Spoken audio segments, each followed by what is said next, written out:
So, napunta karon sa atong part B sa atong task, which is machine limits. So, atong first nga task is run the starter code to determine machine epsilon. Record the value of the number of halving steps in table 1.1. So, which is kani table 1.1 machine limits. Machine epsilon. So, una na kong gibat diri is nagset kong variable nga epsilon, which is equal to 1. Then, steps is equal to 0. Then, nabutang na yung while loop. Then, nag-set ko condition nga 1.0 plus epsilon over 2.0 is strictly not equal to 1.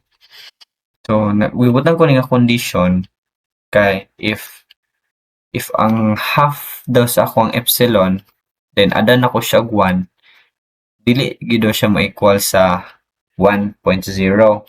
So, after that is nag-set ko variable nga epsilon is equal to half sa akong epsilon. So, kani siya is muran ra ni siya if ang ako ang condition diri is true. Since true man akong condition diri, so ang kani akong epsilon, kani akong variable is mag-run ni siya. And while ga-run ni siya, ang kani akong steps is ga-count ni siya. So, after that, since okay naman ang imuhang code, then imo na nila siyang i-print informal float 64 machine epsilon. Then ang kaning epsilon na to is kung asa siya taman pilang iyahang value nga mahatag. Then ang kaning steps is pila ka steps hangtod sa niabot ka ani nga value. So pag run na to ana, so ang ato ang float 64 machine epsilon is 2.22 raised to the power of negative 16. Then niabot siya ani ina 52 steps. Niabot siya ani ina 52 steps. So mo ni ang task number 1 para sa atong part B. And for the task number 2, which is find the overflow limit by repeatedly multiplying x is equal to 1.0 by 2 until the result becomes infinite. Record the largest finite value. So, una na kong gibuhat dere is, nag-set ko variable nga x is equal to 1 since iyan na mag-iingon dere. Then, the number of steps is starting from 0. So, nagamit din ko while loop. Then, naghatag kong condition nga if ang x is not equal sa infinite, so ang kani ako ang equation dere will run hantod sa moabot siya og infinite. Then, ang kaning number of steps is mag-ihap siya hantod sa dili pa siya moabot sa infinite. Ang kani akong steps, number of steps is mag-count. Then, after that, pangitaan ako ang maximum nga repetition sa ako ang x. Kaya mo man ang ingon pangitaon daw ang finite value, largest finite value. Then, ang ako ang overflow limit result, which is x times 2. Ang x na kung diri nga magamit na din is kani x times 2.0. So, since maabot man siya infinity, so sa to pa, ang atong overflow value is infinite pod. So, after na to ana is magamit na ni taog kaning print and formal pangita to maximum infinite float and ang overflow limit result and number of steps. So, una nang gibuhat is gipangita na ko ang maximum finite float 64. So, kani maximum repetition sa x. Then, next is ang overflow limit result, which is kani overflow value. Then, last is number of steps. Kung pila ka steps ay siya niabot og infinite. So, pag print ana, ang output na rin ako ana is kini.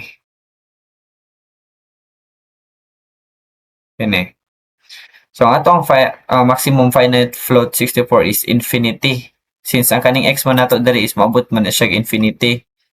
So, muna siya nga infinite ang answer. Then, ang atong overflow limit result is must be infinite man, di ba? Kay Nag-ingon diri multiplying x is equal to 1.0 by 2 until the result becomes infinite. So since niabot naman siya infinite, then nakuha na to ang answer. Then ang number of steps, kung pila ka steps na to ay naabot ang infinite. So ang nakabutan diri is 1024 ka steps ay siya niabot og infinite. So that's for task number 2. And for the task number 3, find the underflow limit by repeatedly dividing by 2 until the result becomes 0. So, ang kaning 3 is dividing. Kanina kay multiplying man to. So, kanina po is dividing by 2 until the results become 0. So, una na ibutan diri is y. Nag-set ko variable nga y is equal to 1. Then, ang steps is 0. Then, nagamit na ko while loop. Then, ang akong condition diri is lahi na. Kaya if ang ako ang y divided by 2.0 is greater than 0, if true na siya, ang kanya ko ang variable dere nga y is equal to y divided by 2.0 is mag-run na siya until sa maabot siya og 0. Then, ang ako ang steps dere is mag-ihap gyapon na siya while garan niya akong variable dere mag-run pod niya akong steps. Then, after that is, i-print na din ako para makita na nako kung pila ang y, then pila ang ako ang steps nga nagamit para naabot siya inato nga result. So, ang kani siya is, dili gid siya totally nga maabot siya 0, but approximately lang, dili gid siya ingon nga totally equal to 0. Siguro mas dako siya sa gamay sa 0, but kana 0.0000 ano na 0001 ano baka 5, dili siya exact nga 0. So pag print na ko ani, ang akong underflow limit nga y which is kani will become the 5 to the power of negative 324 mo na akong underflow limit. Then ang ako ang number of steps nga nagamit is 1074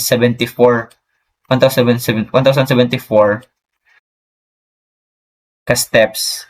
Then niabot siya sa 5 to the 5 times 10 to the power of negative 324 na underflow limit.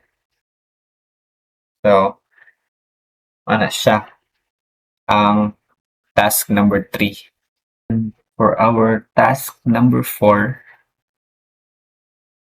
ang giingon dito is repeat the epsilon experiment using NumPy float 32 and compare.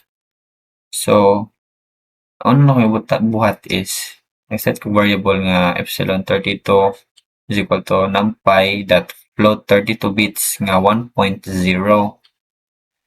And then, steps sa epsilon 32 starting from 0.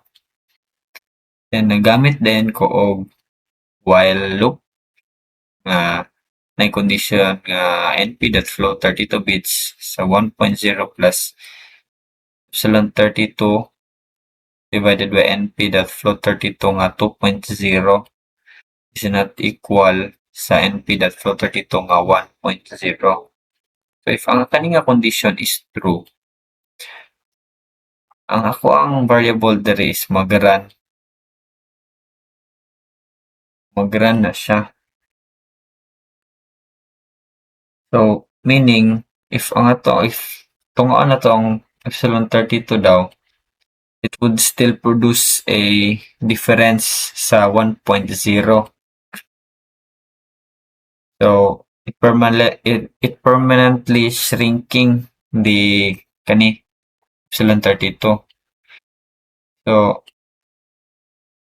kani siya while ga-shrink ni siya, ang kanitong steps is ga-count antod sa maabot siya ani ay dili siya maingon nga maabot sa value ani but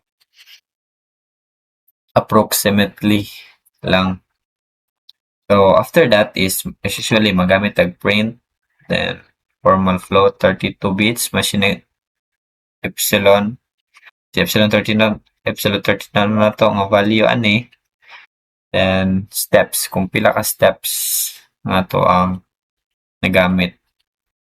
So ang output din na will be this one. Float 32 machine epsilon nga 1.19 times 10 to the power of negative 7 mo na iyang value sa epsilon bits, and nara siya 23 steps.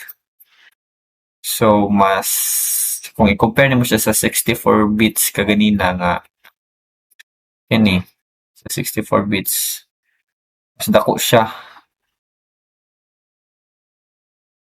og steps, mas dako pud siya og value. So much better ang 64 bits kaysa sa 62 bits. That's all for the part B, the machine limit.